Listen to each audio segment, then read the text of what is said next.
అగో చూసిండ్రా అనుల్లా, నెత్తికి హెల్మెట్ పెట్టుకొని దుకుణంలోకొచ్చిన దొంగ బడిమెగాడు ఎంట తెచ్చుకున్న కత్తి తీసి ఎట్లా దాడి చేసిండో. పట్నంలో ఉన్న కుషాయిగూడల శ్రీనివాస్ అనే రిటైర్డ్ ఆర్మీ జవాను మనీ ఎక్స్చేంజ్ కౌంటర్ నడుపుతున్నాడు. మరి వీనికి ఎట్లా తెలిసిందో గాని సీదా దుకుణంలోకొచ్చి కత్తితోని ఆ అన్న మీద దాడి చేసి 2 లక్షల రూపాయలున్న ఈ నల్ల బ్యాగును ఎత్తుకోపోను చూసిండు.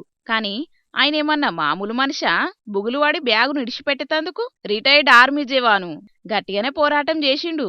కాకుంటే ఆ దొంగోడు మాత్రం కత్తితోని బలంగా దాడి చేసి బ్యాగు పట్టుకొని పరారయిండు.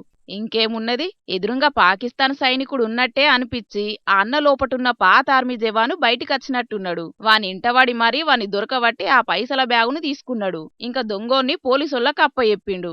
ఇక ఇదంతా అక్కడున్న సీసీ కెమెరాల రికార్డ్ అవ్వుట్ల ముచ్చట బయటికి తెలిసింది. ఆ దొంగోనిది అమెరికా అని అంటున్నారు. మరిగా వాని మీద ఎసొంటి చర్యలు తీసుకుంటారో ఏం కథనో తెలియదు గాని ఆ జవాన్ ధైర్యాన్ని మాత్రం ఇప్పుడు అందరు తారీఫ్ చేస్తున్నారు. మరిగ పబ్లిక్ ఎవలో అత్తరు ఏదో చేత్తరని అనుకోకుండా ఇసొంటి కష్టకాలంలో కూడా కొంచెం జాగ్రత్తగా ఇంకొంచెం తెలివిగా మెదులుర్రి. అపాయం నుంచి తప్పించుకోండ్రి. ఏమంటున్నాం, సరేనా?